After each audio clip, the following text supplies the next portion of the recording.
Okay, now, from the beginning. Hit it, boys.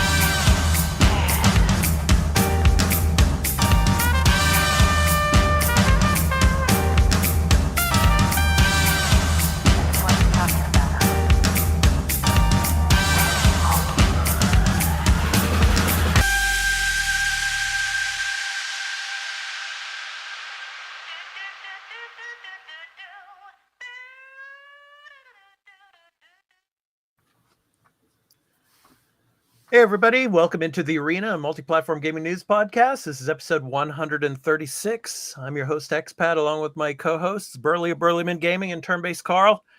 Guys, were you able to watch that video clip there without it lagging or anything? I mean, on my end, it was like completely just lagging like hell. But I don't know, for you guys, was it okay?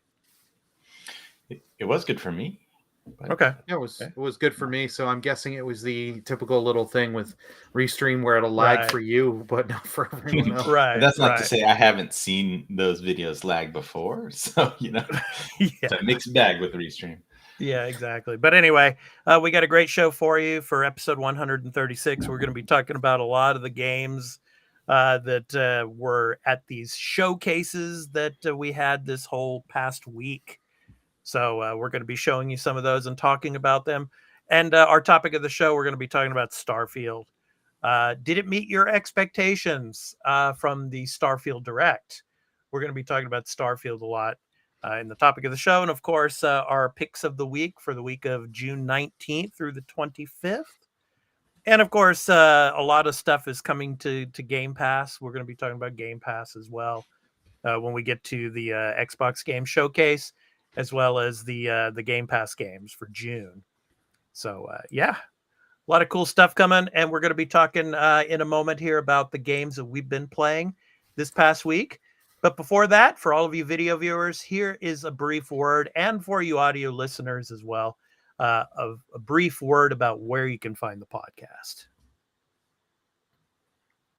Crew discuss what they've been playing. This episode of The Arena, a Multiplatform Gaming News Podcast, ad-free version in audio and video formats, will be going to Patreon after being recorded. So if you would like to support the show and become a patron at the entry Tier 1 level at $1 per month, and get every episode including exclusive ad-free post-show content in video format when recorded, please visit patreon.com/TheArenaProductions for further details. The audio version of the podcast will be uploaded to all free podcast services, where you can find us on any podcast app for iOS or Android, and in the video version will be on our YouTube channel, The Arena Productions.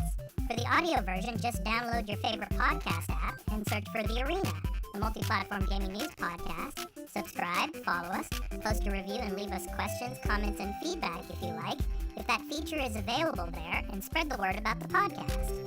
We also have a Discord called The Arena Productions. where you can join and chat with the Arena Productions community, and the podcast audio website is at thearenapodcast.podbean.com, where you can follow us and leave questions and comments as well. For all information regarding the podcast and our entertainment and pop culture related content, along with our blog and forums, visit the official website of the Arena Productions at www.thearenaproductions.com. Finally, you can also follow us on Twitter at the Arena AMPGNP, as well as on Instagram at the Arena_podcast. Now, back to the show. All right, guys, let's talk about the games that we've been playing. So Burley and I, we're still playing Diablo 4. So, and I'm going to show some of the gameplay as we talk about the game from Burley's gameplay that we did for our Extra Take episode. So this is Burley's character here. So I'm going to go ahead and start this up for all of you video viewers. Yeah, I'm like level 20 now or something like that. Nice. So yeah, I mean, I'm still having a lot of fun with it. I'm playing as the barbarian. So yeah, it's fun. Burley, how about you? How was your gameplay experience so far? That's going good. I haven't gotten as much time into this as I'd like. I'm around level 10, like 9 or 10. I can't remember where I left off, but it is a lot. It is a lot of fun. They really have, for the most part, learned what did not work from Diablo 3 and kind of taken it out and just kind of made this more streamlined, more fun. And you're building your character the way you want them to be. Before you go on, for those who did not play Diablo 3, what is it that they improved upon? That was in Diablo 3 that was improved. Okay, yeah. One thing is the whole skill point system. Okay. In Diablo 3, you just kept getting skills as you leveled up. Okay. So, like, I was playing the Witch Doctor class, and because that was close to the Necromancer class, because that was my favorite in Diablo 2. So it was just like I would get skills that I wouldn't necessarily want to use because I'm more about summoning my army of the dead and all that to just fight for me. So it's like, you're getting these blow dart skills. And it's like, I really don't want to sit there and be clicking that when I'm more caring about getting my undead army and just unleashing them and having all hell breaking loose. This, as we see in the footage, like, you're putting skill points. You're not only just putting them in the base skill, you're putting them in to add different effects. So like, this one reduces the cooldown. Let me max this out. Okay, this one increases the stun time. So you're building it the way you want. I do miss the stat points, but all your stat points just go up per level, every level. So yeah, it's fun to play. So and as I was saying earlier when we did the Extra Take, I mean, a lot of the characters in this game, they have an Eastern European accent.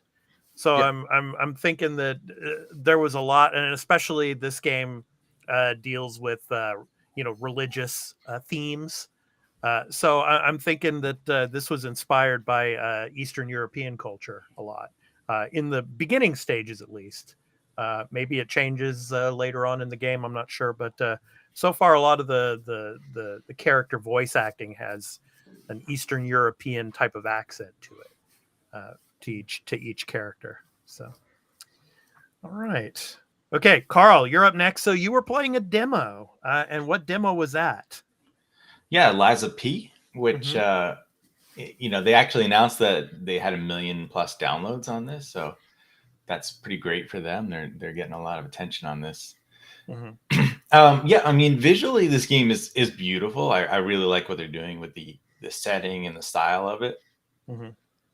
There's good animations as well.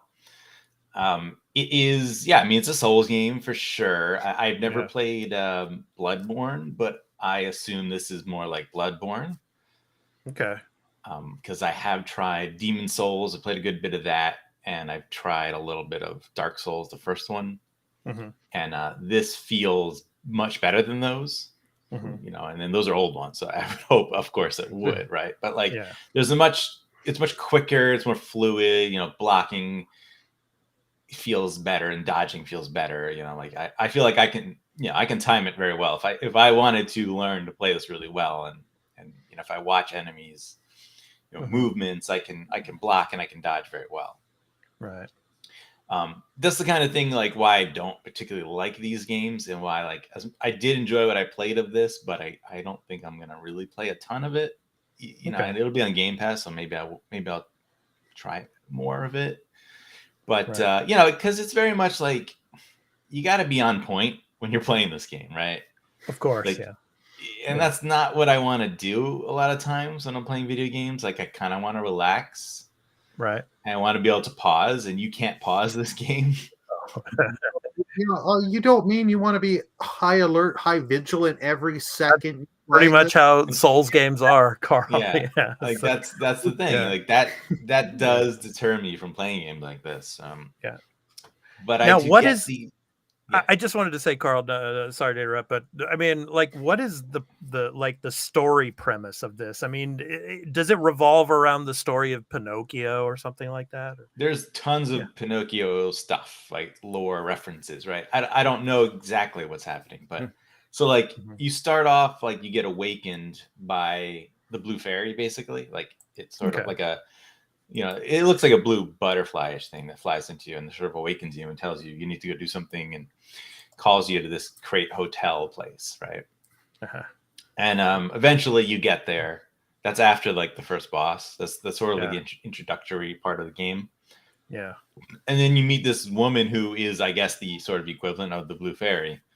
Okay. And I don't know, she's tells you something's going on with the world, and like Geppetto is out there or something. You have to go find him. Okay. And you have a version of like Jiminy Cricket, like in a little jar, right? He's on. You can see him probably under the belt there on the character that's hanging on the belt. There's like a jar, and it lights up. Yeah. And you can use it to light up dark areas. And it speaks. I don't know what it is, but I don't know if it's like actually a living creature or because the whole world is full of like automaton, like machines, and they talk about it how like they're puppets, right? Like someone built them, but it was interesting there how he has like one arm is normal and then one arm is like a mechanical arm, and he's like sharpening his blade with that mechanical arm.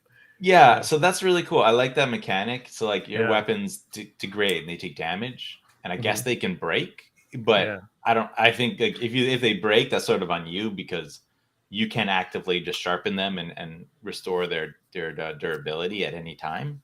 Right. I assume there'll be factors in maybe certain weapons that maybe take more damage, and enemies that maybe damage your weapons more, and you'll have to actually actively do it during battle. But like during a fight, like you generally don't need to do that, but you could in the middle of a battle sharpen your weapon. So who knows? You can there's like I wanted to beat the boss. I bought like the item that gave you like electricity power to your blade, so like you can do the sharpen thing and like give your power, like an electric effect on your blade. Nice. And do extra damage. I don't know if that enemy is supposed to be weak against it, and that's why I was able to beat him with it so well. But the thing is, these games is there's too much mystery to them. Like I think it's enjoyable. I like the stuff, but like I would like to be told more specifically like what the stats mean. Like why do I want to increase one stat over another? Why the whole deal with the weapons having like this weapon is like a C grade in motility or whatever stat. I'm like, I don't understand all that because I'm not versed in this world, these type of games. Yeah. So, oh, come on. You don't want to look around for all the pages on the floor to get the story, even though it should be in the game. And this game does have a bit of story. Like there are some characters. When you get to the Crate Hotel, that's sort of your hub. And there's automatons that speak to you, like the butler guy, and then there's someone there who's like who makes weapons and stuff, or can upgrade your weapons and gear. Yeah, it's some cool. creepy bosses, man. It's a cool game, I like you. So your arm, so you have your sword, right, and you can have two different ones equipped at the same time and swap between them. Okay, so you can have different style. I only use the one, the balanced one. Then there's the quick one, and there's the two-hand, the sort of heavy one, right? Yeah. Well, here he's got something completely different in some of the videos. Yeah. So I'm sure there's all kinds of interesting weapons. But then you have your arm, your special arm, and that you can add different things to. So it starts off with nothing, but then you can add on this like hook shot thing, which you can shoot enemies and pull them to you. Okay.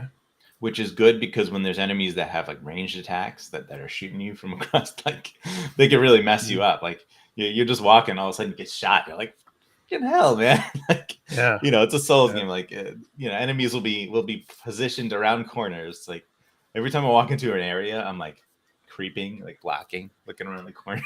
I'm like, I know someone's gonna jump out.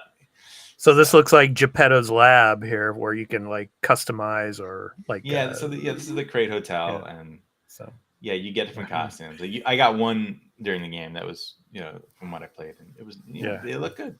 I like it. I think this game's gonna be a big hit. Yeah, especially with the Souls players and everything. Yeah, should be. Oh yeah, this game has. I've heard so much good word of mouth. This game is gonna get when it does come out. I think it's September, isn't it? It's not gonna get lost. And it's coming to Game Pass, right? Right, Carl? Yeah, it is. Yeah, yeah. So perfect stuff. Yeah, right. Good stuff. So yeah. Before we move on, Burley, didn't you play the Final Fantasy 16 demo? Yes, I did. Oh, I did. Oh yeah, that is a lot of fun. Honestly, like the combat in it is a lot of fun. Like I was weary a little, just because it is like this is going more and more action based than 7 Remake and Final Fantasy 15, but it flows so well. The dodge mechanic and you can press circle to a home in strike kind of thing. And you can do that with both your melee attacks and your magic. And then once you beat the normal little demo story, you have this other mode that gives you a little bit further in the game. And you have more abilities. And you can, because the nice thing is you do as you fight as you unlock these icon abilities and more of the icons, you can switch and they change up your styles. So different combinations, different magic and all this and that. So it is a lot of fun. So it's not going to just be okay, I'm going to mash square, just keep mashing square. No, you're going to be changing up your button prompts and what you're doing. And it runs so well. And it's one of those nice things of you play the demo, you can understand why people are really like myself that are really hyped for the game. And the nice thing of you keep the demo and the data on your hard drive. When you buy the game, you get a bunch of stuff coming in. Yeah, I've seen some clips of gameplay from the demo. People showing off like crazy combos and stuff. Like that's my like fear of this game. Like, do you have to like do combo like button combos, like, you know, like XX square X something or whatever, or is it like you're just like sort of putting together, straining together different abilities to make it so many different combinations. Yeah.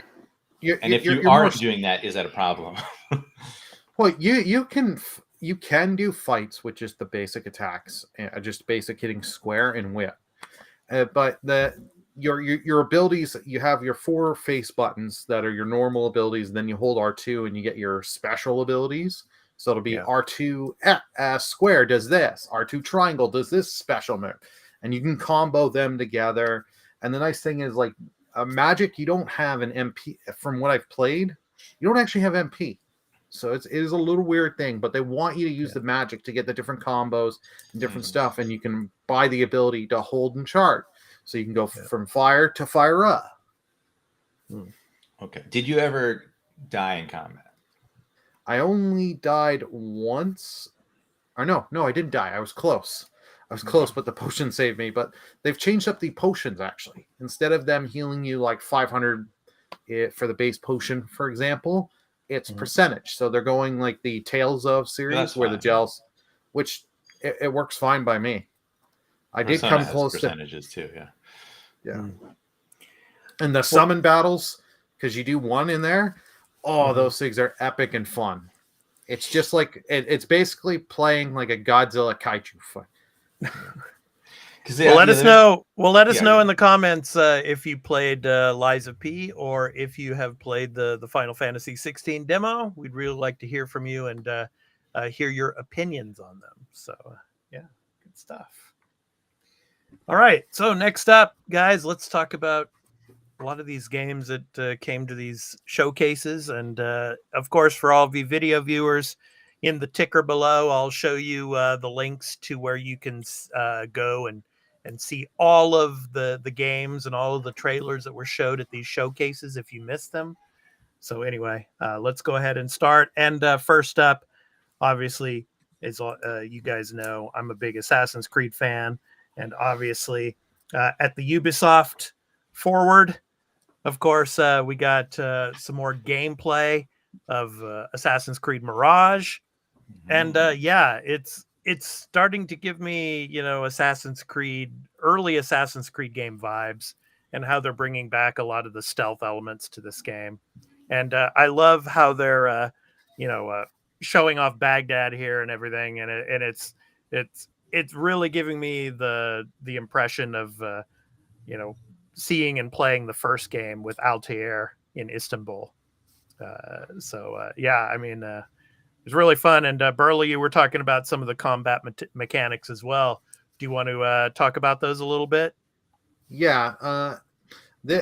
First, I want to agree with you. Yeah, this is channeling Assassin's Creed 1 vibes, and I mean that in a good way, because this with the Ubisoft showing of this really has me interested and made me pre-order the game. Awesome. Yeah, like it made me, because after Valhalla I was like, okay, I'm done with the series again. Yeah, and it's like this has dragged me in. Like later on, you're gonna see where Basim is in a fortress there, and he's trying to figure out his moves, and he's picking out, doing these little things like picking these guys 1, 2, 3. Now I have to say, does that chain assassination. Yeah, that was awesome. Cool. That was so cool. I have to say though, the hidden one's hideout here looks a lot like the one in Origins. So I'm wondering if they like kind of copied and pasted some of that. Oh, it's Ubisoft. Of course they did. Oh yeah. So, but could have reused and changed assets. Yeah. I mean, yeah. So, but it's not a big deal. Not a big deal, but yeah. So, yeah. I mean, like you were saying, bro, this game is not going to be like Valhalla. It's not going to be like a 200+ hour game. It's probably about 20 hours. You can probably beat it earlier than that, but quicker than that, I should say. But I think they said it's like 10 to 15 hours. And yeah. Like I had some negatives originally, because this was originally supposed to just be standalone DLC for Valhalla. So that would have been like $29 or $30. Right. But they're putting it up to like $50 here. But from what they're showing here and later on in this, it looks so good. And it's like, okay, they're putting effort. They're really doing some cool stuff. You're getting the tools. You're going back to the style of Assassin's Creed I like, where you can actually assassinate people, not this. I am a power of 120. You're a power of 118. Bow down to me, peasant. Yeah. Yeah, good stuff. Yeah. What I love about this is that it's like, all right, let's go back to the basics, right? And we'll hit like that sort of setting tone, right, of Assassin's Creed 1. But we're going to bring all of the modern trimmings from all of the sort of like traditional classic style Assassin's Creed, right? Because you got all the cool like gadgets and like extra things that you could do that were added over the time of the franchise. Yeah. Going through up to Unity, and I'm sure maybe stuff from Syndicate, and then even this part here with the eagle eye, the eagle that came from Origins. Yeah. And I love them. See what they added there, like right there is such a cool idea of like, okay, I'm gonna use the bird to check everything out. Oh no, there's marksmen, and they're gonna shoot down my bird, which like, yeah, that's great. This is like another, and so I have to go inside and I have to take out that marksman so I can then scout out the area with my bird. I mean. Yeah, and you really didn't have that in the previous games where they would try to shoot the eagle. Yeah, that's a new thing completely. That's a new thing. It's taking something that the advancement that they added, and then making it. I mean, adding another gamification of it that I think is really cool for the stealth assassin aspect that is really kind of missing now in the new games. Like you can do it, but like it just doesn't feel as good because again, like enemies have stats, right? Like, if they're a higher level, I can't assassinate this guy because he's a higher level. Like, it's not what I want to play. I get like and here is like just the traditional stealth elements to Assassin's Creed here, going through the bush, all the distraction stuff too. The sleep darts or poison darts or whatever, like all that stuff that was added, as you went on, or whistling or something like that.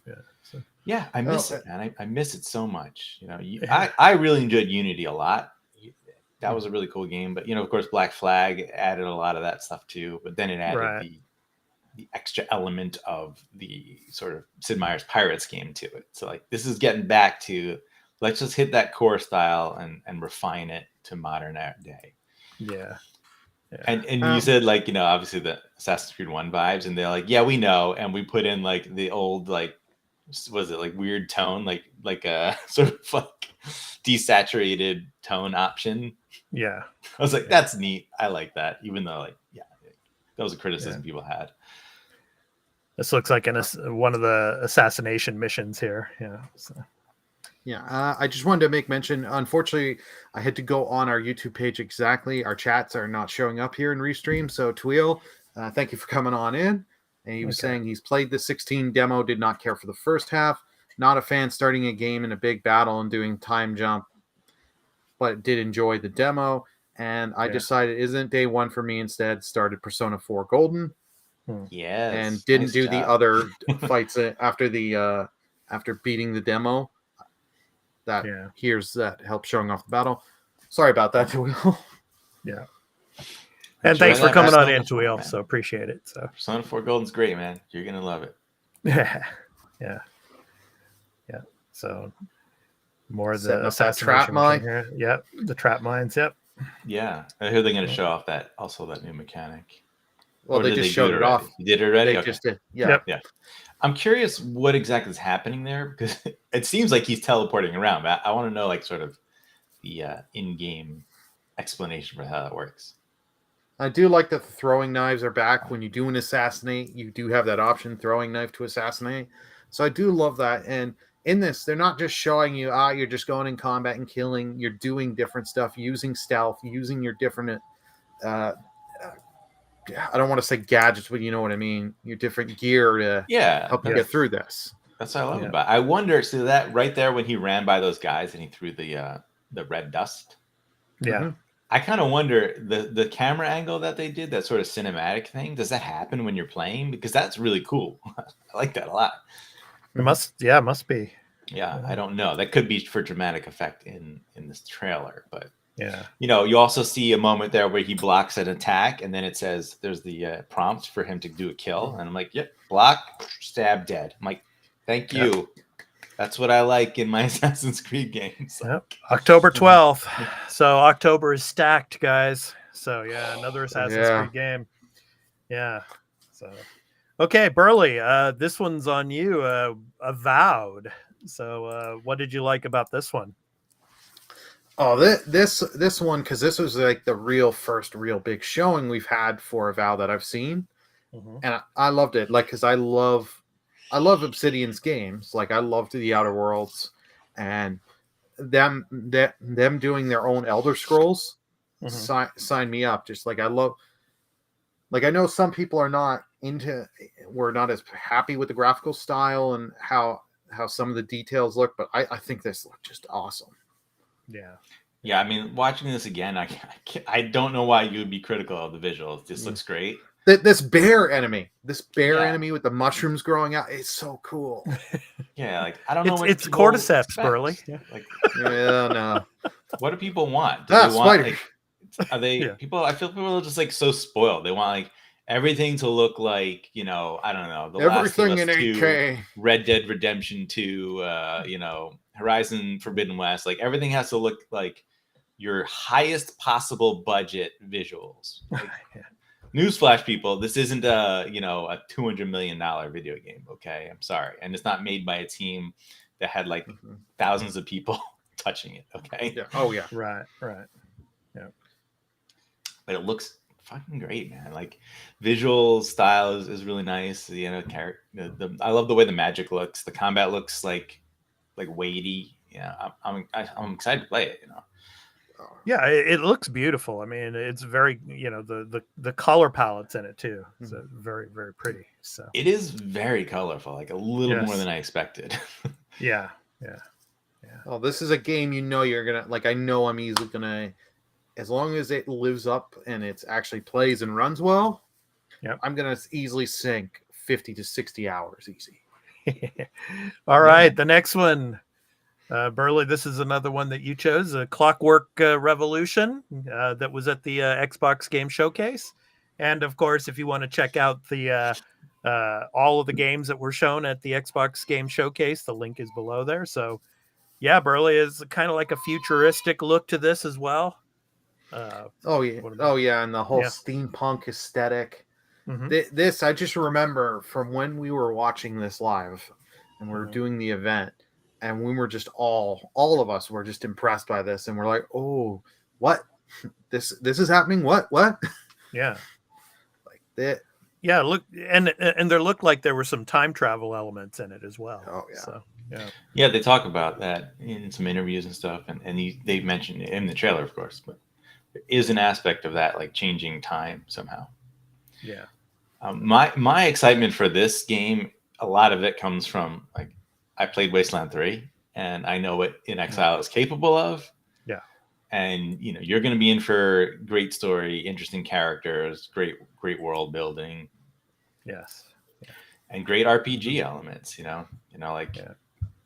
Like crafting your specific build, right, of your character. You're going to have all that stuff in there. It's going to be awesome. Yeah. Well, and look at these weapons. Yeah, they're interesting for sure. Yeah. I'm not a huge fan of the steampunk aesthetic for some reason. I don't know what it is. Like, I don't know. Maybe because we've seen a lot of this here and there. Mm-hmm. I don't know. I don't know why. The futuristic time part of this game looks pretty interesting though, and then of course you get these bot bosses or whatever they are here too. So yeah, good stuff. Yeah, I expect that to be awesome for sure. Yeah. Coming in due time. I liked when they showed that. Yeah.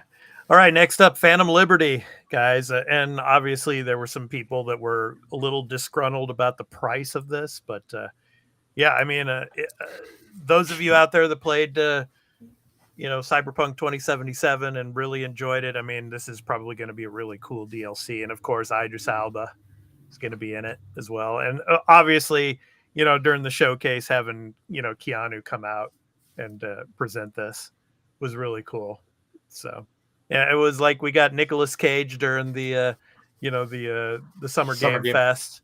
And then, of course, we get Keanu back for the Xbox showcase here. So, yeah. So, good stuff. Yeah. Phantom Liberty. Yeah, no, it's nice to see that they're still going with this with the Phantom Liberty, and from when we do get to it in a few, I think in like the next 10 seconds or whatever it is, it does look good.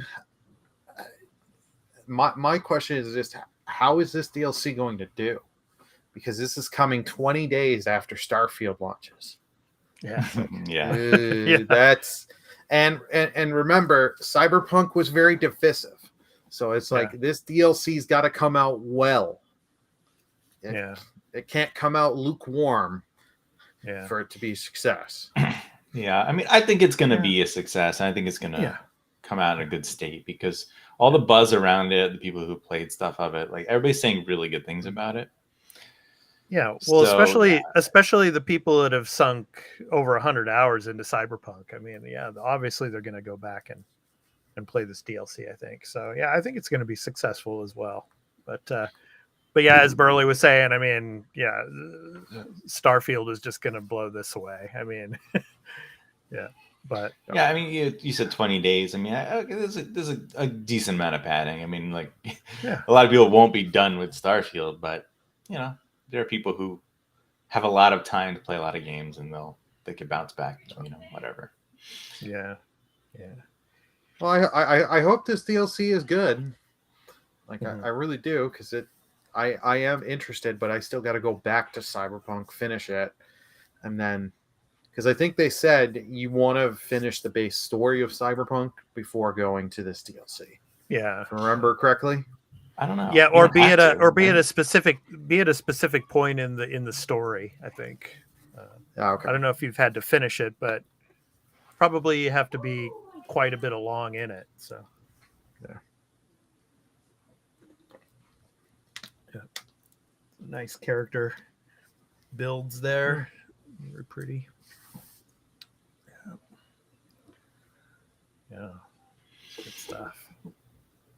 Yeah. What did you like the most about Cyberpunk when you did play it, Carl?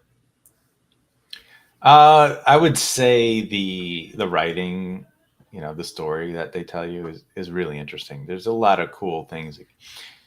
I would recommend if you're gonna play, you want to go through the entire Johnny Silverhand sort of storyline, because Okay. Yeah. some of it's optional. You don't have to do all of it, and it's really worth it. Cool. Yeah. So September 26th, and of course, Carl, this one was one that you really liked from the Xbox Game Showcase. Fable, Man. Yeah. I've been waiting to see what this looks like. The Fable franchise is something that I loved back in the day, but now, it's been so long. It feels a bit dated. But now, like, looking at this, see, the visuals like really surprised me, especially this shot right here, right, with that bit of action. There's been people who worked on this, like, who've made comments on Twitter and social media places saying, like, oh, I'm happy to see, like, that someone who worked on that is like, oh, that bit that I did in combat, animations, like, in the trailer. There's people are like doubting it looks this good when you play it. Yeah.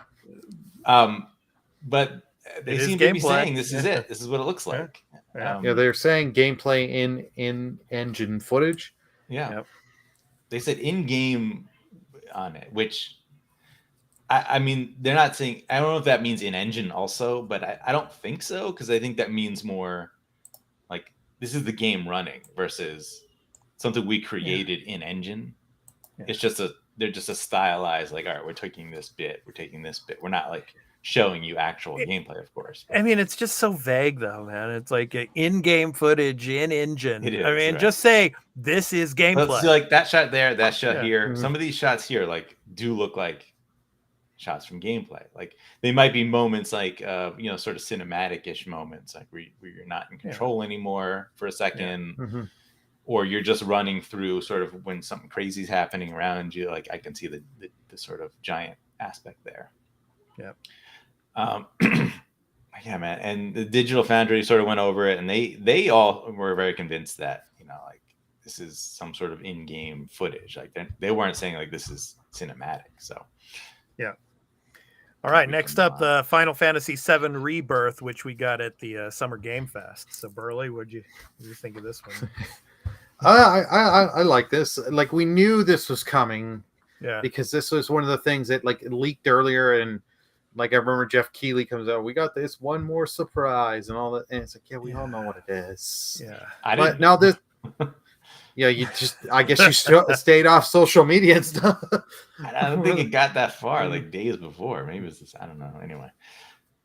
But yeah, no, this looks good. As a huge fan of the original Final Fantasy VII, and I loved 7 Remake. Nice to finally be out of Midgar and be getting out and more in the world. I mean, this is just me and my pet peeve about the Final Fantasy series in general, but I mean, that blade. I mean, come on. Oh, the Buster Sword? The Buster Sword. I mean, it's like, I mean, come on, man. Yeah. I mean, nobody in their right mind would be swinging something that big and heavy around. But anyway, that's just me. That's a pet peeve. Yeah, that's just the JRPG trope. Exactly. Yeah, it's an anime thing, really. But right. And then you get this pivotal scene. If you've played the original, you know what they're going for here. Yeah. So it's been so long, I don't even remember. This is when they're in the hotel after getting out of Midgar, and Cloud gives the backstory of Sephiroth. Okay. Yeah. See why I'm so disappointed with this not being just basically retelling the original stories, because like I don't remember it that well, and I want to experience it again in this type of the modern visuals, right? Yeah. And I'm not getting that, so that's still just depressing. Yeah. I get that. I would prefer to, in all honesty, to get the original story again. Yeah. But I get it. They're gonna change stuff up. Like the combat here looks good. And now we've got Red 13 being playable in this game, so I can't wait to actually play him, because you get him so late in the first remake, you can't play as him. I don't even think you can change his gear or anything. So it's like, So they got team up attacks. That's new. Yeah. Yuffie? I know I'm like not gonna like the gameplay, so I'm not gonna play this game. Sadly. And just Did a you ton play? of Did you cinematics play? as well. Did you play the first remake? Yeah, I finished it. Yeah. Okay. I did. I hated that last chapter. I thought it was just god awful. I can understand on that. Yeah. Yeah, in terms of story and in terms of gameplay, because it was like just super repetitive. Just like go forward, fight this boss. Go forward, fight a different version of the boss. Again, different version of the boss. And then you fight, the main thing. But it's not for me, the gameplay. So and it's not the same story anymore. So I'm not really I'm not that deep into the greater lore of Final Fantasy VII that I care about alternate universes. Well, I'm going to tell you a game now that I'm into, and it's this one here. I'm really looking forward to this, Hellblade 2. But I have to say, though, during the game showcase, I was expecting more from this. I was hoping to get more combat elements, like they were just showing there from a previous showcase. And of course, this is the actress that plays Senua. And I mean, yes, the cinematics and everything just look beautiful. And obviously this trailer, of course, she's in some kind of cave and, she's crawling her way through it. And then she hears all these voices again, like she was hearing in the first game. And that's all. I mean, we didn't really get much else from it. And that kind of leaves me wondering, how far along is this game in development? What I've seen is amazing, obviously, but I mean, I don't know, how far along is it, and why did they only show something like this instead of some more combat elements to the game? I don't know. Carl, what did you think? Yeah, I mean, it is next year, so they got to be pretty far along. This is clearly this is just gameplay, right? But again, it's not showing you anything interesting in gameplay. It's giving you story and tone setting, which we already got. I really feel this trailer was a mistake. It doesn't make the game look worse. It gives me nothing more than I've already seen, and it actually gives me less than I've already seen. Yeah, it's like the psychological mindset of Senua. I mean, but we know about that already from the first game. So that's why I was like, show us more. Show us something different.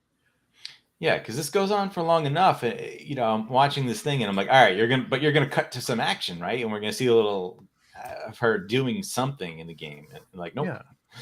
It's like, why is she there? I mean, why is she in this cave? I mean, that's what I couldn't understand, Yeah, so. I mean, look, it's probably gonna be one of the most visually impressive video games ever made. But again, I play video games. I don't just watch video games. Right? So I need to know more of what I'm doing. Is it more of just the same in the first game? I highly doubt that. I feel like it'll be expanded in scope in some way, but again, we don't know at this point. And the first game's combat was great. I mean, I really enjoyed it, but it was good. It was just there wasn't any real depth to it, but it felt good. And it was interesting enough for what they gave you. Yeah. As someone that's not played the first one, this trailer, it was neat, but this doesn't sell me on the game. If they would have showed gameplay of me actually doing combat, even if it was only a minute of combat, I think it would have helped and float this better. Because this was this is cool visual wise, and She's hearing all these voices in her head and all that. But like this kind of went on way too long for me to being like, okay, this started off cool. It's like, okay, are we gonna can we go back to Fable? Can we go to something else here? Yeah, right. Yeah. Like, yeah.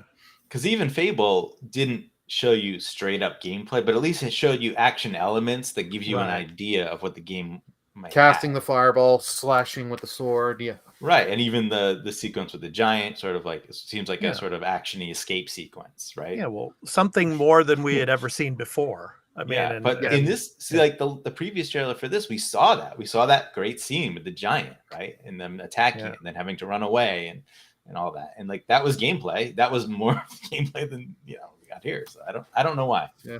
Weird to go backwards. Yeah. I still have high hopes for this game, though. I mean, yeah, I don't have doubts. I'm sure it'll be great. It's going to be great. Yeah. I just, I was a little disappointed with this particular trailer. The hands on the head and all and stuff. So, yeah, but this one, I really love this one. This is great. And we got some more news this last week, late last week, the Ryuga Gotoku Summit came, and they had a lot of the actors and the producers come on stage and talk. And so they talked first about the game, the Gaiden game, Like a Dragon Gaiden, The Man Who Erased His Name, and that's going to be coming out on November 9th. So, and Kiryu's name is basically being changed to Joryu, which is interesting. So we're going to find out more about that. And they showed another trailer for the next game in the franchise here, Infinite Wealth, which we see the trailer for here, and kind of the comedic elements to it. And they said during the summit that this trailer storyline here from the trailer that they showed is has a lot of impact, and it's going to be a major story plot line. So basically, he is in the United States. He is in Hawaii in this scene here. So, yeah. I watched that RGG Summit. Yeah.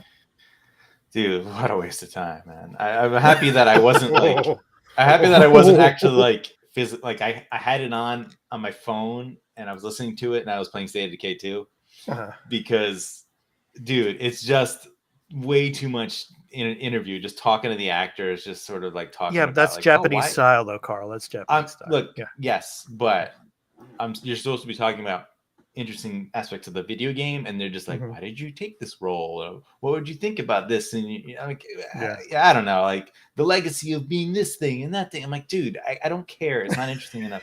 Maybe if I'm like, I don't know, if I'm like a super fan of all of this stuff, I might find that interesting. And then they get to the Infinite Wealth part, and man, they show a sequence of the game which is just Ichiban talking to Kiryu. Yes, was it Kiryu, but he didn't look like Kiryu. Yeah, because his hair. Yeah, but Kiryu's much older now, so yeah. I was like, this isn't interesting. I wanted to see gameplay. I thought I was going to get gameplay, and I got nothing like that. It was very disappointing. Yeah, they better have Ichiban's theme in the next game. In this game. Okay, well, here's one that probably didn't disappoint Carl. Yes. So yes. Metaphor Refantasio. Yes. So yeah. This was something that they talked about a long time ago, many years ago. Right? It was called Project Refantasy, and now we finally seen it. And man, I think this looks incredible. The style, the art, and the world, and the designs. Right. I first for a while I've been combing through this trailer here, looking at like pausing frames to see some of the stuff that's written there in the combat and in the menus. And for a minute, I was thinking, like, is this sort of maybe in that Shin Megami Tensei sort of world? But I don't think it is at all. I think it's sort of its own original thing, because there's a lot of stuff that is like much more fantasy element that doesn't like in Persona. All that stuff sort of takes place outside the real world, and I guess. Yeah, it's not necessarily like Persona stuff, but or demons or whatever version of it is, but there is something of that aspect. Like they have something like right there. You actually see that shot. I don't know if it's like it's an armor, right? A mech or some sort of physical representation of something in the world that you're summoning, right? That seems to be part of it, but I don't know what it is. And I mean, at one point you're like riding on a sword, like it's like a hoverboard. So like, this is a hard fantasy world versus like Persona's, like that's in the real world. And then there's like a separate world that has all these other elements.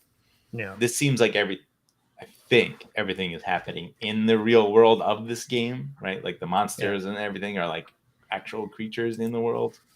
Yeah. Maybe not 100% sure on that, but it seems that way. Yeah. You've got social links in it. You can see that in the trailer. You can see a shot of that, and it says it like a level up. If you pause it, you can see that. You've got the same. Is it skills or something? You know how you had like courage and knowledge and those sort of skills. Intuition. That you would level up. Diligence, right? Like to sort of be able to do certain things. With your social links and stuff. There's a version of that in this as well that you can see in one of the shots. Yeah. You do seem to have in this game some sort of like character classes or job system type thing. Mm-hmm. Because you see like in the menus, you see like there's like seeker and thief and knight and there's like a rank associated with that. And then later you see them having different ones for some of the same characters. One was like warlord and something. These seem like more advanced classes maybe later in the game because the levels were higher, the stats were higher. So that's interesting because there's nothing like that in the Persona game at all. Yeah. So we're definitely getting that Persona style, but a completely new world and new, gameplay elements to it. It's not sort of just doing the same thing. All right, Burley. So this is another one that you mentioned. So from the Ubisoft forward, Prince of Persia. Yes, Prince of Persia. This one really surprised me because we got the initial reveal for like 2 seconds at the Summer Game Fest, and then Ubisoft forward. You got a good, I think it was like 10 minutes they spent on this. Yeah, and this is just a smaller game.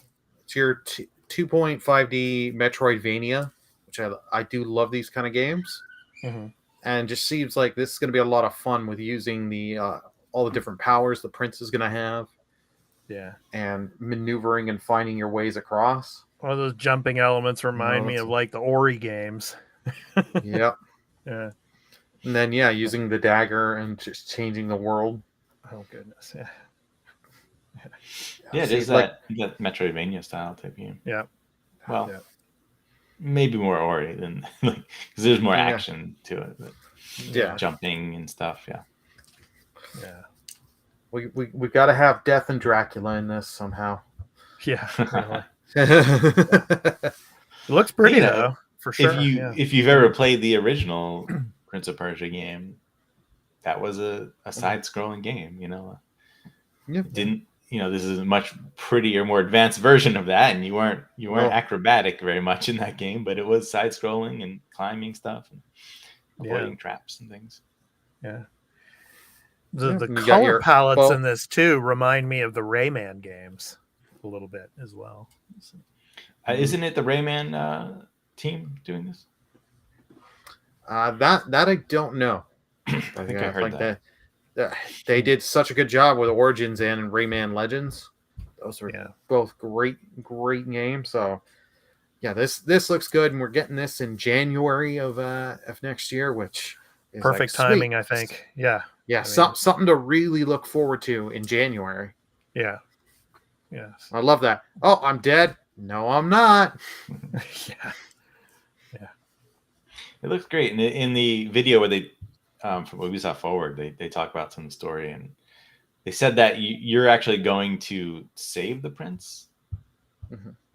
Like you're with this group of other people who look like all awesome fighters of different types.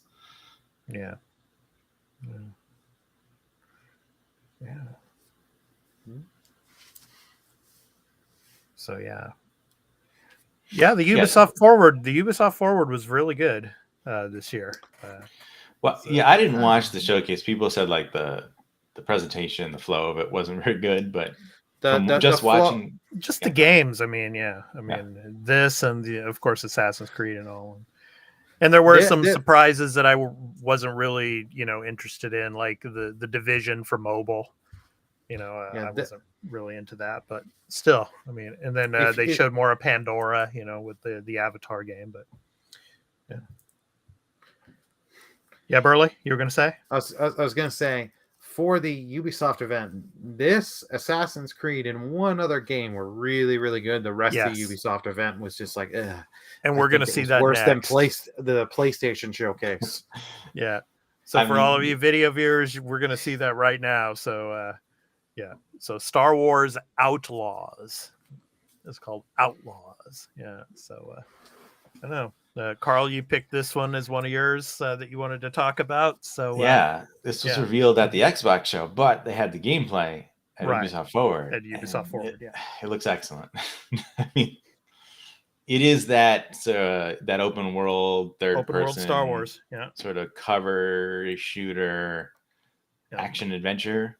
And I love this little creature here. That's gonna be cute. Yeah, and in the game you can use this creature to do things, to help you do things. You can tell him to go, hit something, or hit a lever or switch or whatever. Actually, this is the gameplay one, so this is great. Yeah, this is See these stealth elements here. So what time frame are we in here? This is before the Battle of Yavin, I think. They said it's in between Empire and Return of the Jedi. Oh, okay. So after very the battle, specific. I don't know why that's where they specifically chose that time frame, but it's great.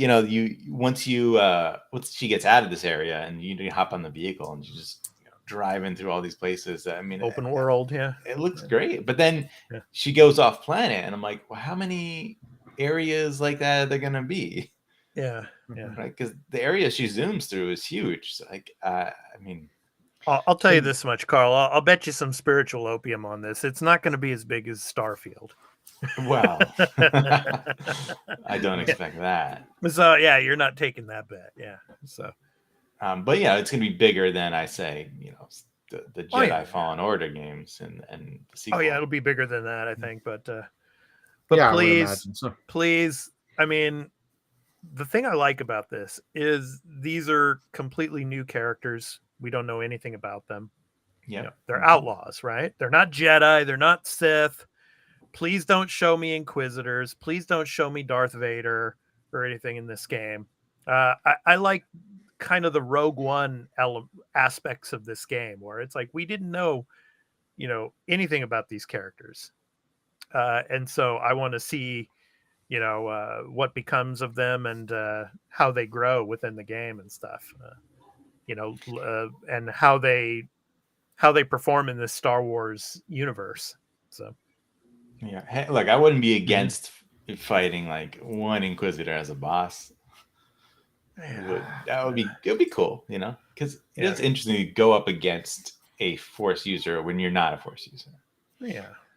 I get that, but for me, I'm kind of done with the Inquisitors because we've had them in everything. Yeah, no, I agree. It doesn't have to be maybe not an Inquisitor, maybe I don't know. Well, just let's not have any Force elements in this. I mean, just they're probably they're outlaws, and so they're probably smuggling and just have those elements to the game, and using your blasters and stuff and.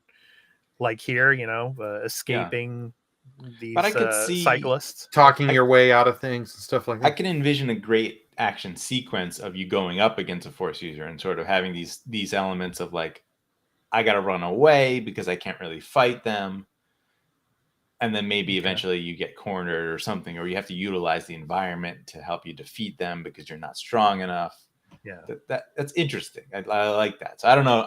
It doesn't have to be in it, but I think it'd be okay. To do something like that. Yeah. Yeah, we shall see. I mean, I would not be surprised if there is something like that in this game because it is Star Wars. So we shall see. But the space battle elements to this should be really cool too. So and I think we're going to see some of that coming up. Yeah. I love the speeder thing that she's using here. I like the different when you see different vehicles like that, but they're that similar sort of like, I don't know, weird sort of different style to them. Like like the Force Awakens had a different one too in it. That Rey rode in the beginning. She had that sort of big, had the big front end to it. I like those designs. Definitely keeping to that sort of original trilogy design. Yeah. Especially on those type of worlds, the sand planets and things. And this droid with his like trench coat, he just looks cool. Yeah. Why does he need a trench coat? Because he's badass. Yeah, he thinks it's cool. I mean, that's great. Yeah. What kind of droid is he? He almost looks like K2SO. Kind of like K2SO, but yeah. I was gonna say he has sort of elements of like prequel trilogy sort of droid head design. Yeah. Yeah, and you see those look like some of the bounty hunters there. Yeah. So. You mentioned bounty hunters. Are we going to get Boba? There's a lot of bounty hunters out there to choose from. We don't need Boba, okay? Don't need Boba Fett, So, but let's see, IG-88, right? Why not? Yeah, IG-88, Or Bosk. Oh. Yeah, so I mean, look, we were talking about Ubisoft Forward and other things shown there. I mean, if we can mention while this is running, there's the Avatar game, which did not impress me. Yeah, I know some people seem impressed by it. I don't know how that's gonna do. That Avatar game, I'm sorry, looked boring. When I was watching that, I'm like, it's just like the film to me. Just I don't care. See, I like the films, but I don't. The gameplay of that game is very generic first-person shooter. Yeah. And then you have the riding the beasts and flying on the beasts, which when it goes into third person for that, and I think that looks great when you're doing that. But everything else, I was like, I don't know about this. And I want to welcome Take in. He's in the chat as well. So thank you so much for coming on in. Yeah. I know people don't care about Skull and Bones, but they did put out a trailer that was like kind of like a music video, like a sea shanty music video. Yeah. And it's fun. You should watch it. It's a good video. It's a good trailer, The visuals are nice that they show, but I don't know what that game's gonna be. Oh, this Wanted thing. Is it like sort of a GTA Wanted level type thing going on? Right. Well, 5 stars. 5 stars, man. Yeah. 5 stars, you got like an Imperial cruiser on you. Yeah. So, good stuff. Yeah. And what's the time frame of this game again? I mean, I think it's supposed to be next year, right? I don't know. 2024. Did they put a date on it? Just a release window, I think. It's like 2024 or something like that. So I think they said 2024. Yeah. But I wouldn't be surprised if this does get to 2025. I wasn't expecting this too. When you get in the ship and then you fly out into space and then you get into fights and stuff. Like, whoa, oh my god, okay, this is awesome. Like, you do all that, cool. Yeah, good stuff. Yeah, man. This could be a huge hit for Ubisoft. They need something different, and this feels different than a lot of the other stuff. Yeah, definitely. Yeah. Well, this doesn't feel like this is Assassin's Creed skinned over with Star Wars skin, which I knew people were worried about that when they were in development, and it's nice to see that they're going a different element with Star Wars, which is nice. This isn't just we're Jedi, all this, and we're not necessarily fighting the Empire. You're just trying to survive. Right. Yeah. Versus Avatar, which to me looks like Far Cry Pandora. Oh, yeah, pretty much. Yeah. So. Yeah. All right. Okay. So I'm going to stop that here. So Yeah. So one last question before we get into Starfield. Besides the Xbox Game Showcase, which of these showcases did you think impressed you the most? I mean, look, I liked the gameplay stuff I saw at Ubisoft Forward. I didn't watch the event, so I can't say that the event was good overall. Okay. But Yeah. The stuff watching the trailers afterwards, and the gameplay, there was a lot of cool stuff to look at. Mm-hmm. Yeah. Burley? Ubisoft had probably the best gameplay, but if you go overall showcase, their showcase was bad. Yeah, it was worse than Sony, and I didn't like the Sony one. If you want to make me pick overall showcase under Microsoft, I'd have to go Summer Game Fest. Yeah. And this was hard for me to pick. Yeah. I mean, they had some. Okay. They had some interesting games, a lot of indie style games, like at the PC game show, the Tribeca event as well. So and we'll be seeing a lot of those in the near future. But I'd probably say Summer Game Fest, and then I think the Xbox Game Showcase was the event. Yeah, above and beyond. Yeah, above and beyond. So for me, like Summer Game Fest, I think it was fine. Like it wasn't bad, it wasn't great, but also just personally, there wasn't a lot of stuff that I came out of it. I was like, all right, I was hyped because I saw this game or that game, or like I want to play this and that. Like there wasn't a lot of that. You weren't hyped for the Spider-Man 2 release date there? Which I was more like confused. I'm like, why wasn't this at the Sony show? I didn't understand that. Yeah, it should have been at the Sony show. I was surprised when they did cut to it. Like, oh, they're going to talk about Ratchet and Clank on Steam. That was my thought, because we're getting that next month. And I was like, no, we're actually here to show you Spider-Man and give you the release date. And I was like, oh. Yeah. And it was also like, here's some concept art. I'm like, why are you showing us concept art? We just saw a huge chunk of gameplay. Yeah. It doesn't make any sense to do that. And they're like, there's Venom. And I'm like, yeah. I mean, I expected him to be in the game, but like, all you're going to show me is a one shot. And then you're going to be like, he's not Eddie Brock. And like, yeah, okay. That doesn't excite me. Well, for all of you video viewers, I have the image here of all the games that were shown at the Xbox Game Showcase. Of course, our photos are blocking out at the bottom here the Dungeons of Hinterberg and Jusant, which were a couple of other cool games that were shown. But those two looked really cool. Yeah. Of course, Persona 3 Reload, like I'm really hyped for that next year. Yeah. Persona 5 Tactica this year. Yeah. South of Midnight has a really good tone piece. Yep. Yeah. Yep. Burley, you want to? Oh yeah, I was gonna say tone and the art style for it looked incredible. I was like, whoa, okay. Didn't really show gameplay. I wanted to see that, but it's on my radar. And even though I didn't get into Sea of Thieves, you got the Monkey Island content, so people that love the Monkey Island games. That I'm curious, like what you actually do in that. How does that play?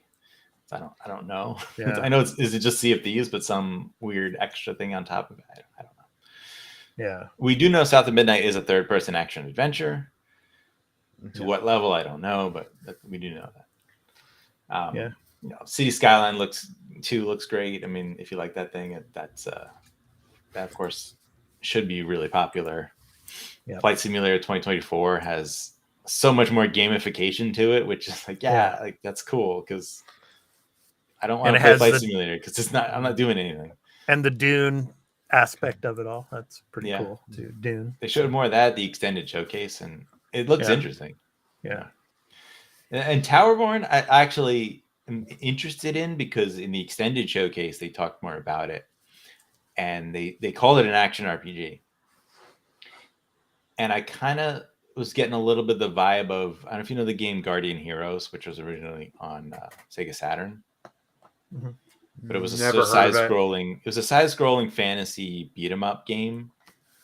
But there was RPG elements on it, like you could level up and you could like put your stats into different abilities as you leveled up.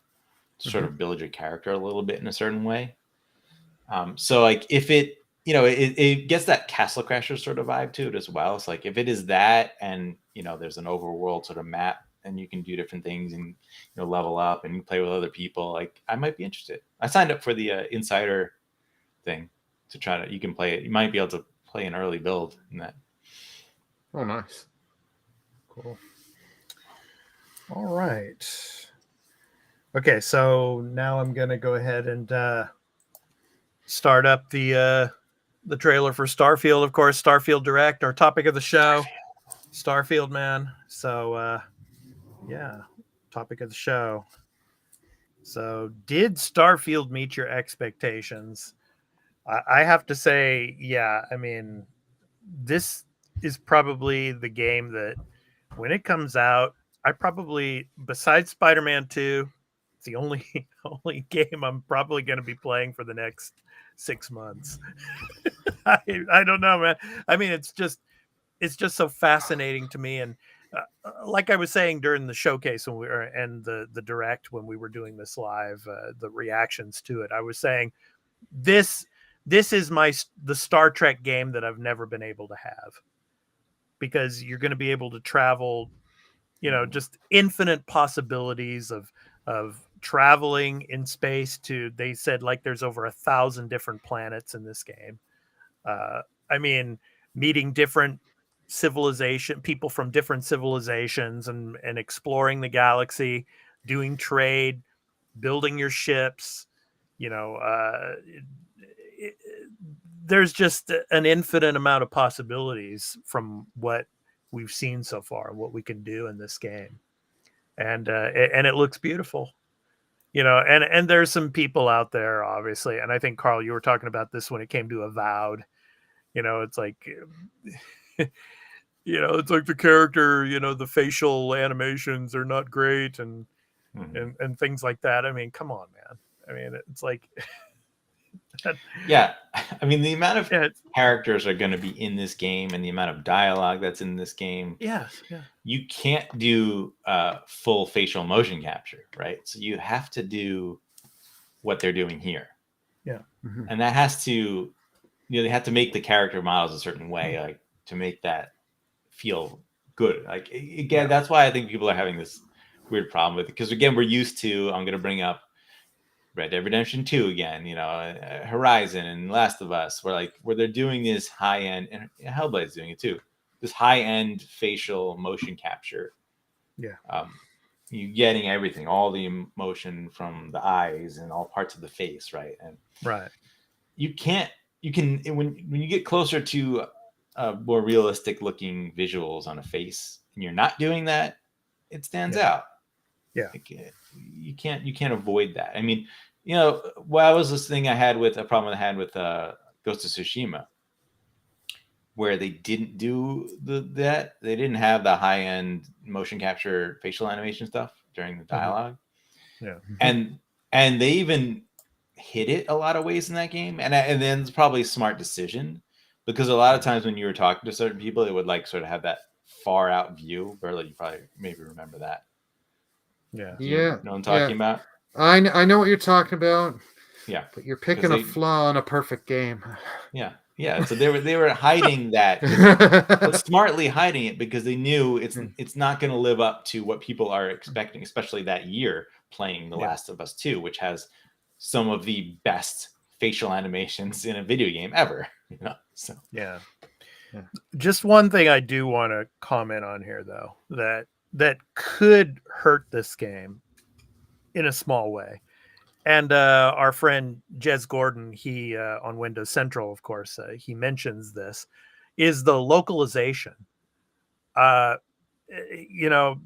This game, obviously, you have thousands of different characters, thousands and thousands, probably hundreds of thousands of lines of dialogue. But the fact that this game is not localized in some of the major territories where Xbox is trying to get more of a market share could hurt this in a way. For example, like in Korea, in South Korea, it's not localized for South Korea. which of course, Microsoft is trying to out here in Asia, trying to establish itself more and get a bigger market share.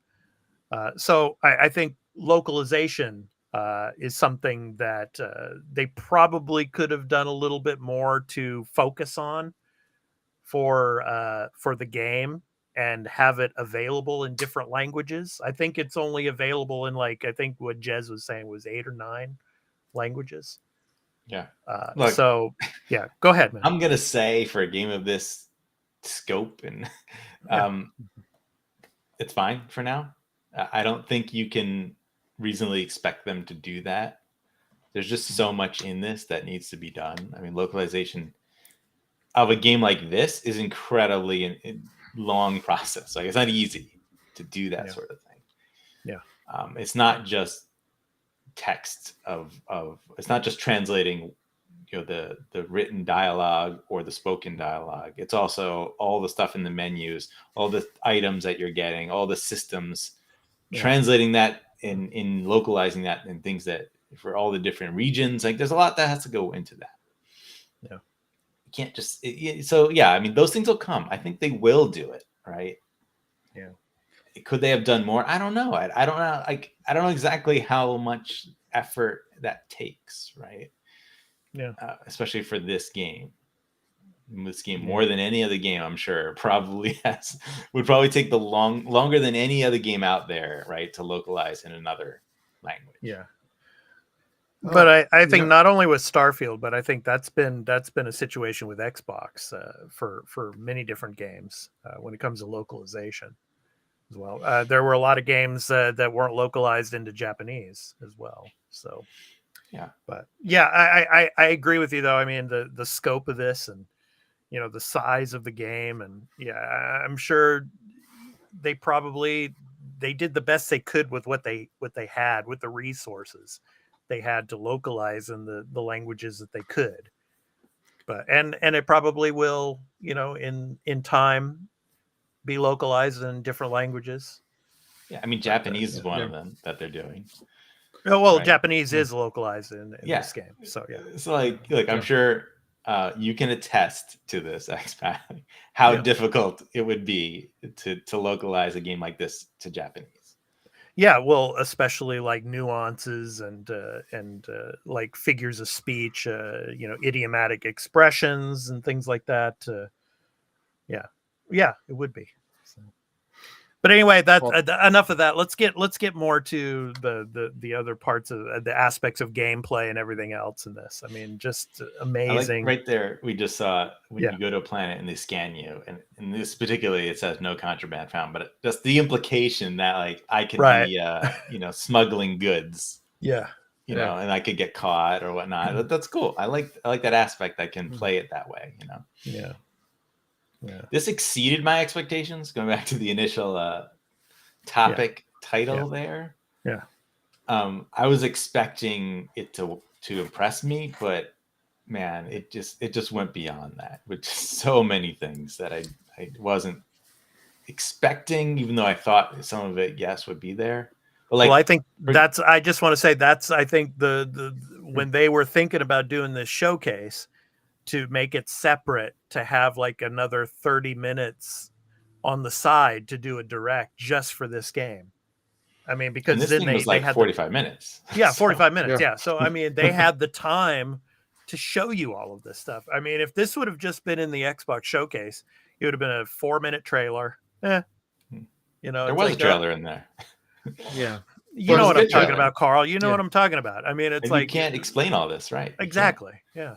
So there's so much. I mean, I didn't expect there to be, for example, you'd have a crew in your ship that you could hire and you can maintain, and they have different, stats or traits that can have different aspects, mean, things in the game, have an impact on what you can do, Yeah, and you can assign crew members certain things, and you can go to a different planet and recruit. Well. Yeah, outposts. You could recruit people.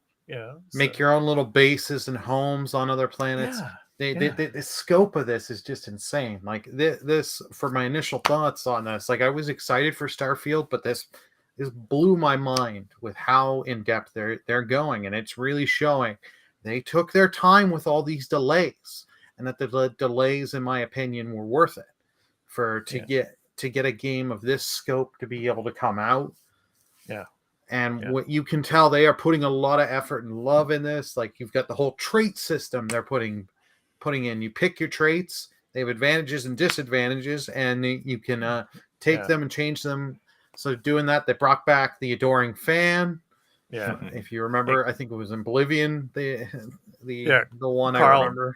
Carl, I was gonna bring up there when they showed the cowboy guy there. And it's like, what was it? Someone on, I think it was on Twitter or something like that. They were comparing the cowboy guy there in the Starfield, scene there to like the Red Dead Redemption. I mean, it's completely different. Completely different. Scope Yeah, exactly. of game. I get it. Like some games are gonna look better visually. It's fine. Like whatever. Yeah.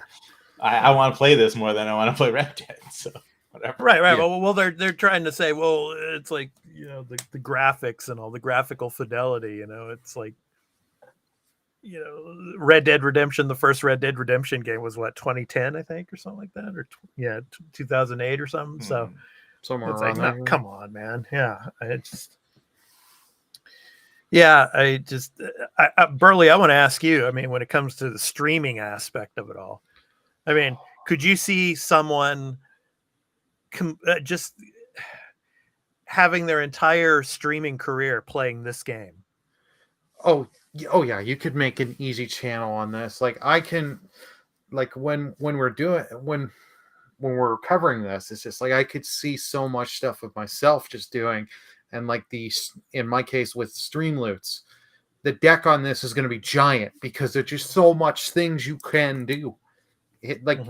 This is going to be one of these games of like, you're going to have so much. It's like, I'm going to have to dial it back a little. Me like, okay, I'm only going to kind of focus in on this today, because if I do this, go down here and go over here, I'm probably going to be going down a rabbit hole for 7 hours and then swing back.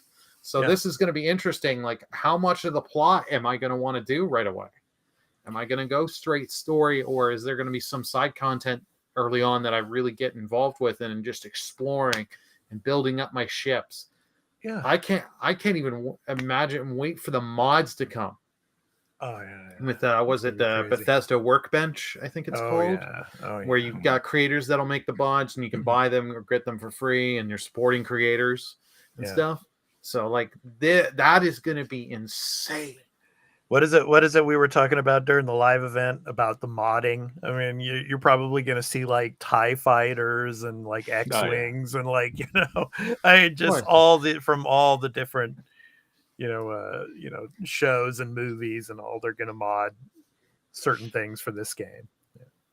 One thing that's really improved from their previous games is animations. Yeah. So, the walking animations, the combat animations, Yeah.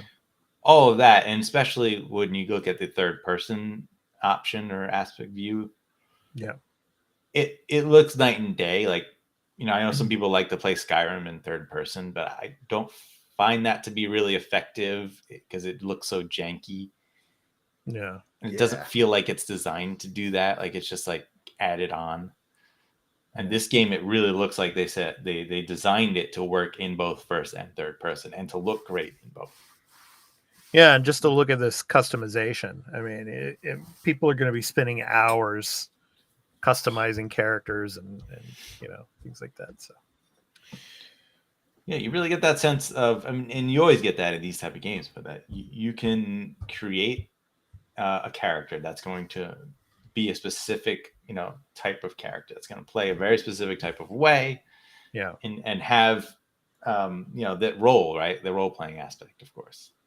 Like, do I want to be a space pirate, right? Or do I want to be, someone who's trading goods or smuggling goods, or, what kind of weapons am I going to use? Well, I'm telling you right now, my ship is going to be called the Enterprise, and it's going to be NCC 1701H.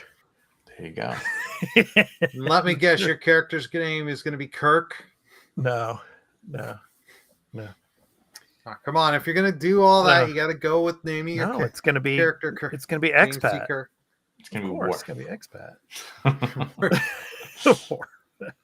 It's gonna be expat. I Captain do wonder if Expat. there's any Yeah. alien races in that. We haven't seen that yet. Yeah, it'll be interesting. I'm sure. I'm sure there is, but they knew with what they just showed off here was a lot to absorb. Yeah. I'm sure we're gonna get a few more things before leading up to the release in September. Mhm. Of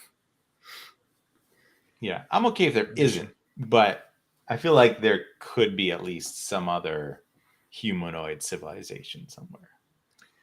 I just want to say, Pharaoh, welcome on in, and we're doing great. Thank you. We hope you're doing well as well. So, yeah, I do like that serpent religion group. I think that's interesting. I want to explore that, see what they're doing.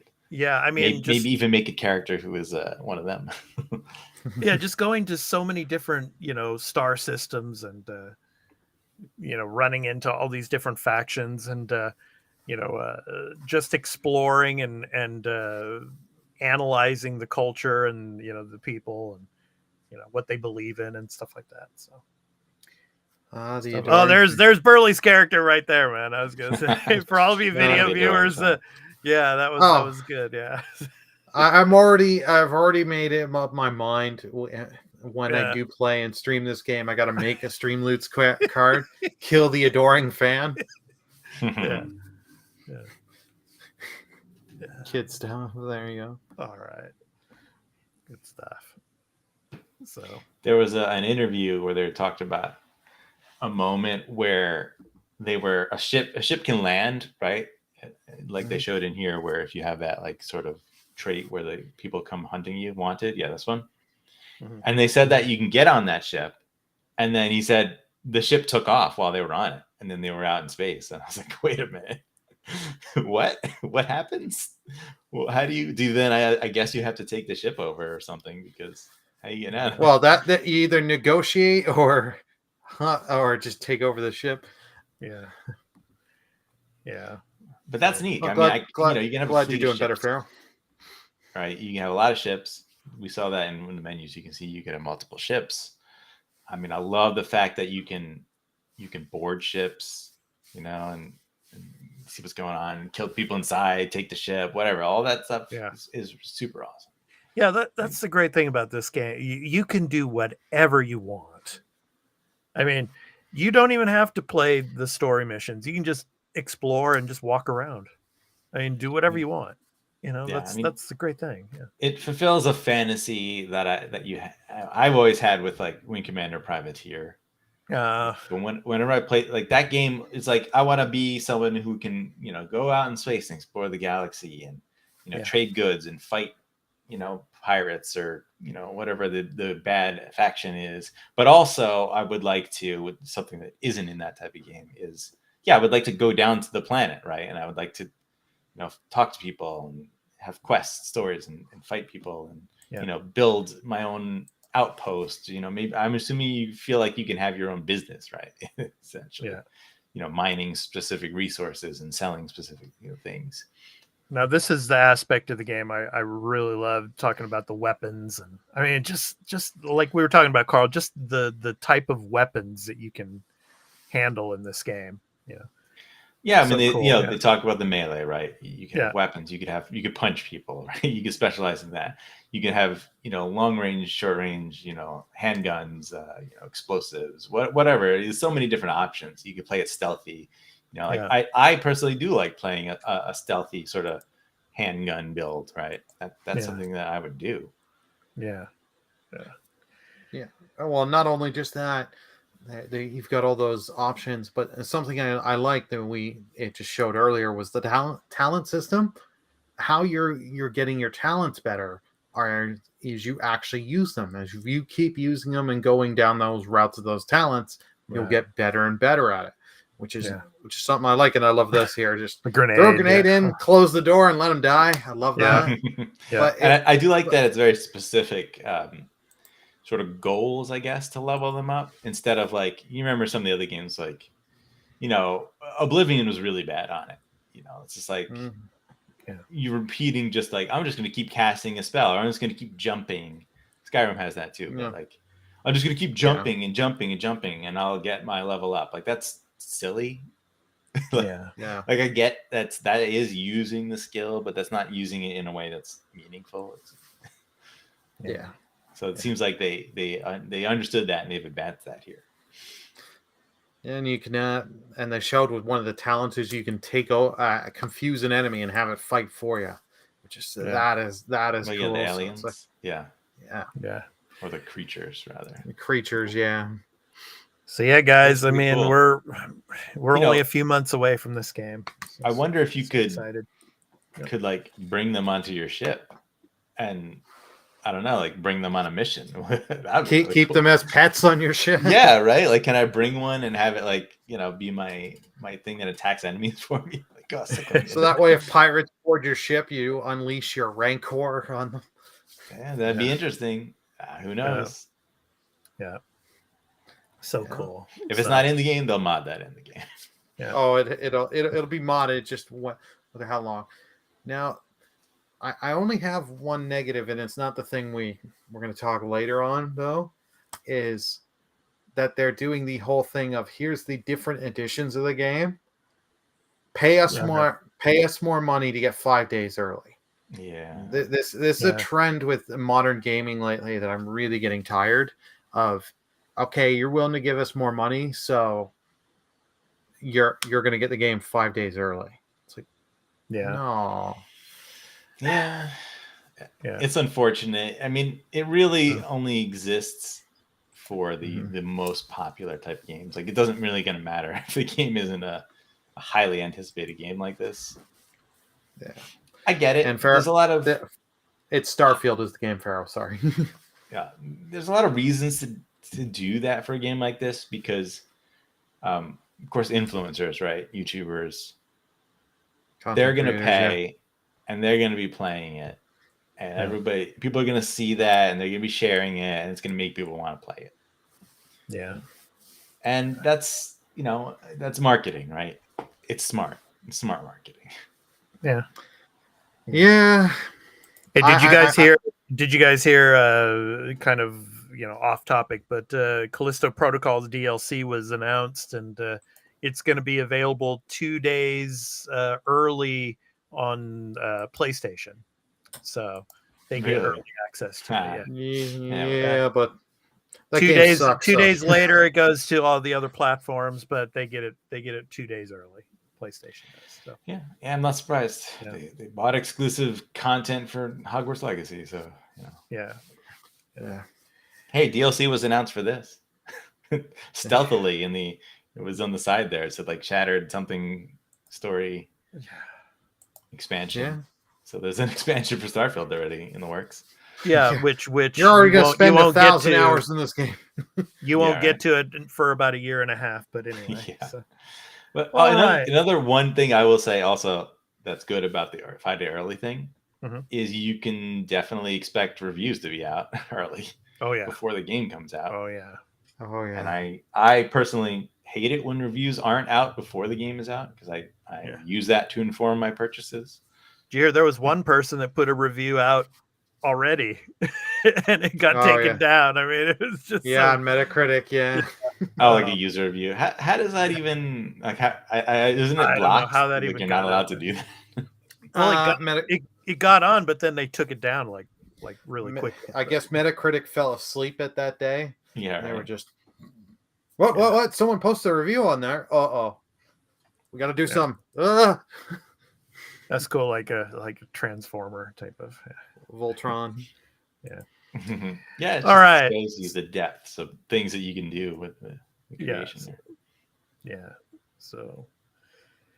Yeah, this game is going to be amazing. So we're looking forward to it. So yes, Starfield, and it definitely met our expectations. And let us know in the comments what you thought of what you saw at the Starfield Direct, and what are you looking forward to in the game the most. So let us know in the comments. We'd really love to hear from you. So yeah, good stuff. So now it's time to move on and talk about New game releases for the week of June 19th through the 25th, and our picks of the week. So Burley, you are up first. My pick of the week should be no surprise to anyone. Final Fantasy 16 introduces gamers to an all-new standalone story in the Final Fantasy universe, an epic dark fantasy world that takes place in the realm of Bestilia. I know I butchered that. Land blessed in the light of the mother crystals, and where peace falters as the spread of the blight threatens to destroy their dominions. Fate of the land is decided by the icons, a powerful and deadly creatures. Their dominants, men and women who have been blessed with the ability to call upon and wield them. This is the tale of Clive. They're iconic. Yes, they are. Some of them have been there since the 80s for this series. This tale of Clive Rosefield is a warrior granted the title First Shield of Rosaria and sworn to protect his younger brother Joshua, the dominant of Phoenix, icon of fire. For long, Clive will be caught up in a great tragedy and swear revenge on the dark icon Ifrit, a mysterious entity that brings calamity in its wake. Only on PS5, coming Thursday, June 22nd. I love it. Releases has it saying it's coming to the Series X. It's like, this isn't. PC, it's going to come to later. But like, I played this demo. I loved it. And it's nice to see Final Fantasy go back to fantasy route. Mm-hmm. So, because we haven't had that in, I don't know, what was, I think 9 was the last one that had traditional fantasy. Yeah. In the series. So it's nice to see that. Yeah. Go 12. 12 was fantasy, right? 12 was fantasy. 12 was pretty much Star Wars, though. Star Wars. Replay 12, or watch the video. Well, I didn't get that far at 12. Then never mind. Yeah. Well, some people are already touting this as one of the greatest RPGs. We shall see. I see Pharaoh saying it looks good, but it's the first I've heard of it. Is he talking about Starfield? He's referring to Starfield. Yes, I think yeah. Pharaoh, please. Pharaoh's more PlayStation based. Yeah, let us know. He's never heard of Starfield. All right. If you were commenting about Starfield or not. But I've got this, the day this comes out, I've got the day off, picking up my copy with my Steelbook and streaming this. Yeah. Okay. Well, let me tell you about a game that I won't be streaming, or actually, was still on Final Fantasy here. So my pick of the week here. My pick of the week here is Aliens: Dark Descent. In Aliens: Dark Descent, command a squad of hardened colonial marines. Colonial marines, oh no. To stop a terrifying xenomorph outbreak on Moon Lethe. Lead your soldiers in real-time combat against iconic xenomorphs, rogue operatives from the insatiable Wayland Yutani Corporation, and a host of horrifying creatures new to the Alien franchise. So the anticipated game Aliens: Dark Descent, upcoming PC, PlayStation 4, PlayStation 5, Xbox One, and Xbox Series X. Release date in the US and the UK is on Tuesday, June 20th. So, yeah, and this is also in up on the YouTube channel for the Arena Productions. So new game releases. So you can go and check that one out. But yeah, another Aliens game, guys. Yeah, it looks pretty cool. I kind of wish it was like turn-based, like XCOM, like. Yeah. It's always got to be that dang Wayland Corporation. Yeah, right. Of course. Yeah. When will that? They're never going to learn. Who am I kidding? Yeah. Yeah, this kind of reminds me of The Ascent in a way. Yeah. I mean, looks interesting. I when it comes to Alien games, I think the one that I want the most is Alien Isolation 2, because I really loved Alien Isolation. That was a great game. So yeah, This from watching, because I've seen this trailer itself. This seems like this would be way better on a computer with mouse and keyboard than with a controller. yeah. Good luck to anyone playing it on a controller. Yeah. It does look cool. It does look like it could be fun. It's not super fast paced, so I like that. Yeah. It looks like you'd be very strategic. There's a lot of planning and stuff they're doing here, which is cool. Yeah. All right, Carl, you're up next. What do you have for us? I chose the Bookwalker, Thief of Tales. Yeah. On June 22nd for PC, PlayStation 4, 5, Xbox One, Xbox Series. Stripped of his ability to write, Etienne Cuist, once a successful author, finds his life taking an unexpected turn when a cunning criminal mastermind offers him a chance to regain his lost freedom. Locate and steal legendary items from literary masterpieces. Immerse yourself in extraordinary book worlds, each with its own distinct rules and challenges. When confronted with adversaries blocking your path, gather your remaining strength and eliminate your foes in strategic turn-based combat. Mind you, I haven't actually seen this turn-based combat in these trailers. I was going to say, this doesn't look very turn-based so far. And this is coming to Game Pass, right, Carl? Yeah, so, okay, I will say, when Of course, this, now that I did not, makes sense why it picks it. No, I did not know that when I picked this. The day of the extended showcase, there was a 10-game trailer they put out, indies. And this was on it, which is a pleasant surprise. There's a bunch of good stuff on that list. This looks interesting. So, yeah. All right. Good stuff. All right. Steam playtest. There you go, Burley. You play it on that was Steam an Deck. old trailer. Yeah. I thought that was a cool trailer that had a lot of I interest. got to see if I can get a test copy and try this on the deck. Yeah. There you go, man. There you go. All right. So it's time to get into Game Pass. So Game Pass titles that are coming out in June, and some of the announcements that came, of course, during the showcases for games that are coming to Game Pass. So Carl, go ahead. Take it away, man. I didn't prepare anything because we didn't have a new Game Pass drop. Okay, so let me show you guys. Here is the image for everything coming to Game Pass. So, Carl, maybe you can go ahead and talk about some of these games. So, these were showed at the Xbox Game Showcase, of course. Yeah, I don't know if any of this is soon. I guess City Skylines and Persona 5 Tactica, Payday 3 are all this year, I believe.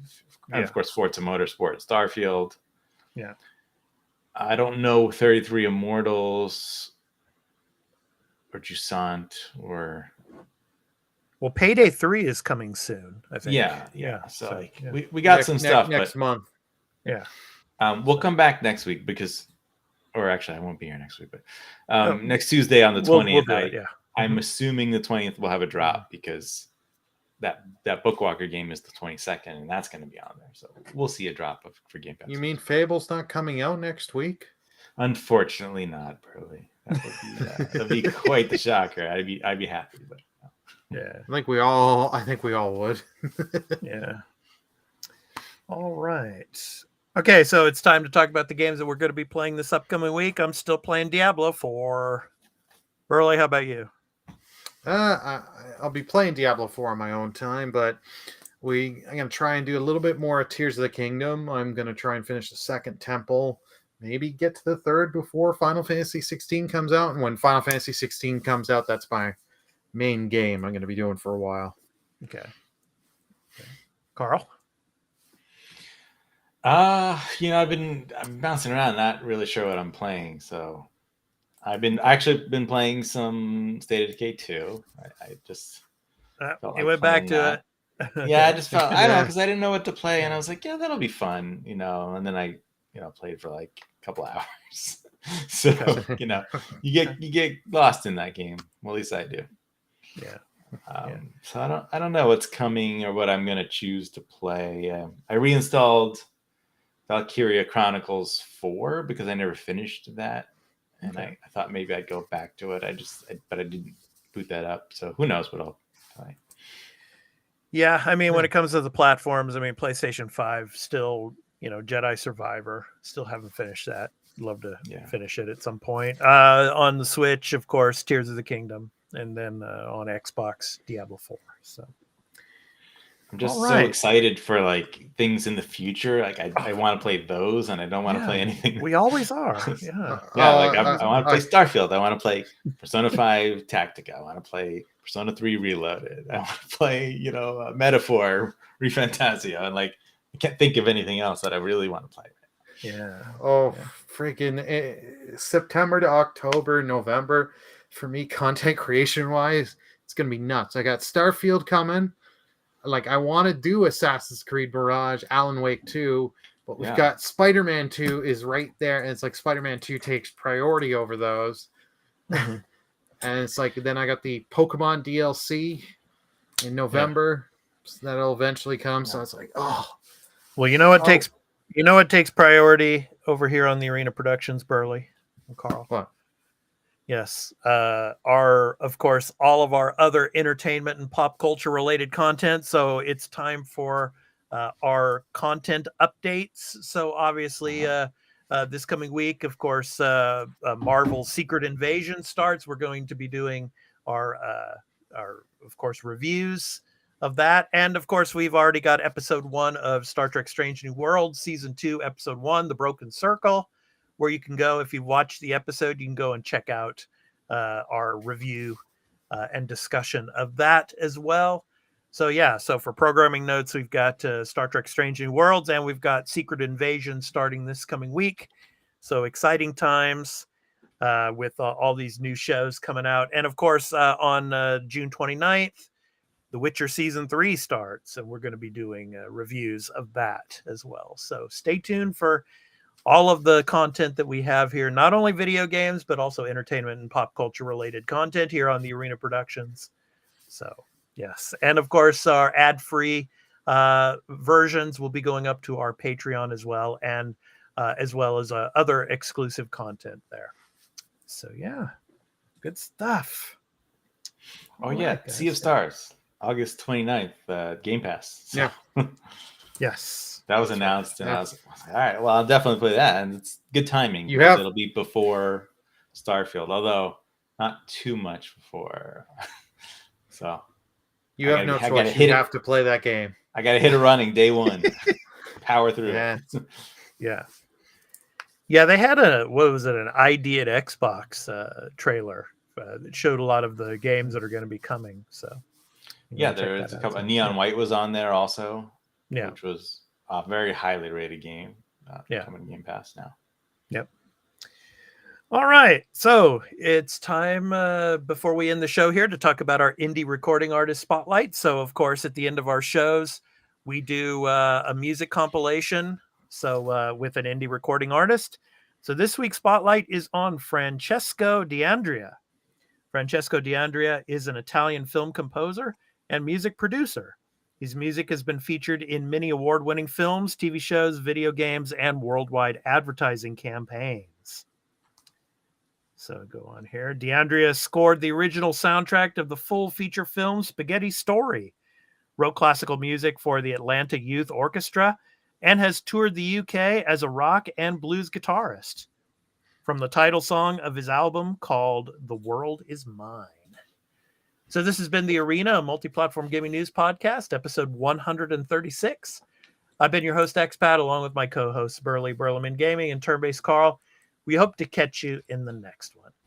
So take care, everyone, and enjoy the outro. Peace out. Hi, everyone.